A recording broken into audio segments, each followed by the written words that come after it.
Se trata de Building Business with the Online Display por Bruce Falck, director de la red de display de Google Américas. Lo recibimos con este aplauso, por favor.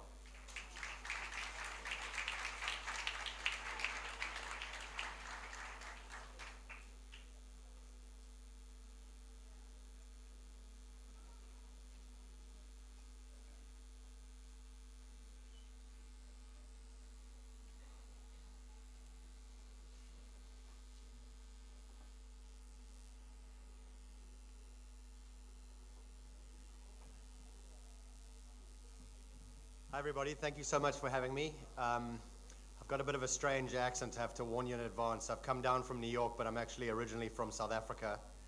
So pretty recently got back from the World Cup, which was a lot of fun.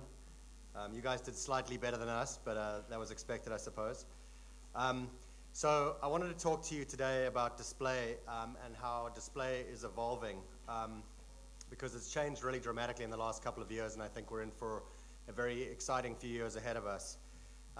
Because I'm based in the US, that's really my expertise, so I don't know much about your market. I thought it'd be more interesting for me to tell you about where I'm from than try to understand where you guys are from. I'm going to spend the rest of the week here learning a bit more about your market, but I thought it'd be interesting to just share, some of the big trends in the US right now and some of the evolution we're seeing.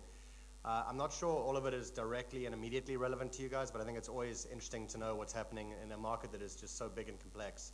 Obviously, I'm from Google, so a lot of the examples that I'm going to use are, going to be Google examples, but I'm not really here to talk about Google or to sell Google to you. I'm just here to talk about these key trends and what's sort of happening in the industry today. So, whoops.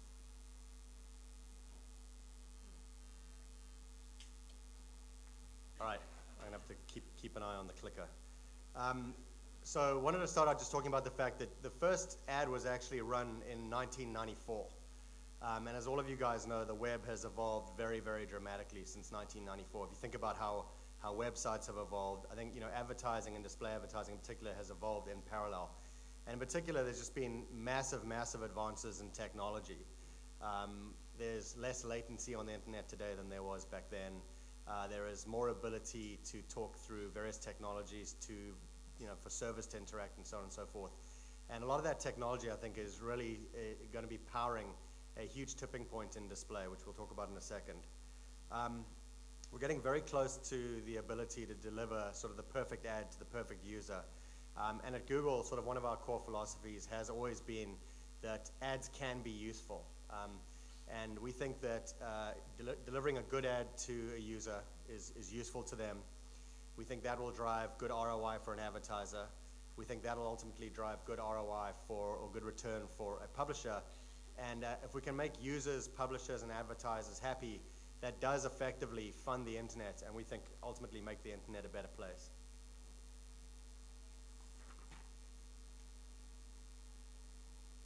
Cool. So I mentioned this tipping point. Since that first ad ran in 1994, the industry has grown from essentially $0 to about $20 billion today.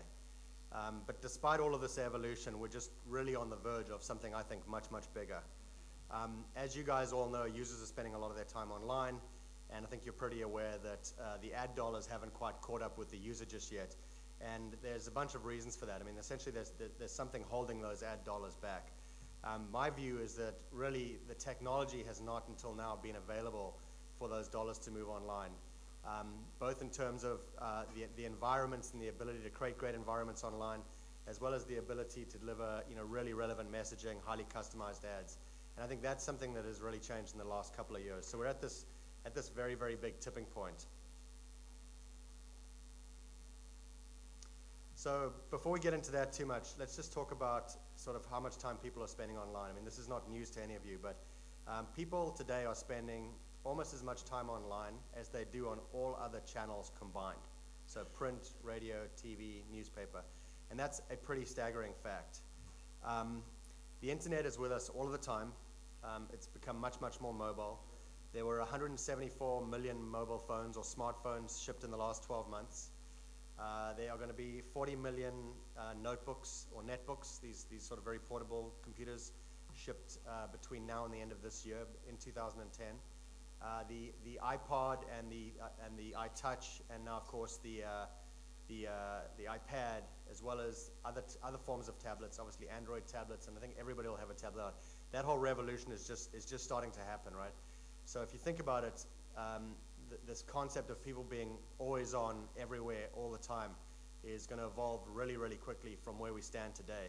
Even though as we all sit here, we know that there's tremendous online audiences. And that is going to create essentially opportunities for marketers to engage with customers. And that is a big part of why we think we're on the tipping point of a really, really big display revolution. And really the technology that's going to enable this has just sort of come online in the last couple of years. And I wanted to talk to you today about 4 fundamental trends that we're seeing that we think are going to drive this revolution. The first is this idea of fragmentation, and the fact that fragmentation, I think, has been a big barrier for dollars coming online. Because these consumers exist on millions and millions of different websites, it's actually been very difficult and indeed expensive to reach these consumers. We've found that consumers are migrating very often, not easy to find, going from one place to another.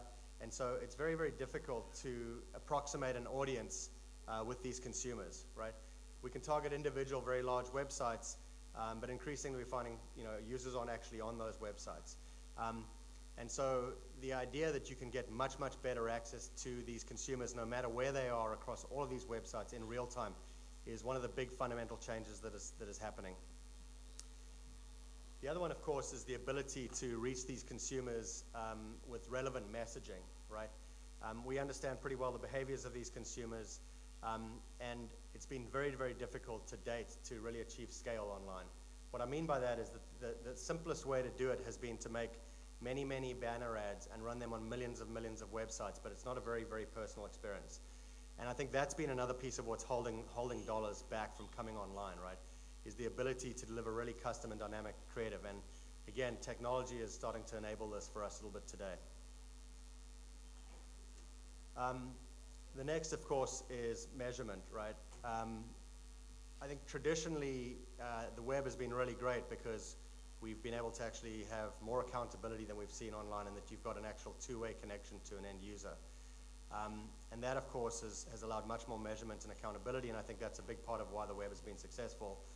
But we need to get beyond the click, so to speak. And technology is now evolving and emerging that is letting us do measurement of brand uplift, measurement of incremental reach, measurement across media campaigns, and measurement of ad effectiveness, all in real time, all in scale.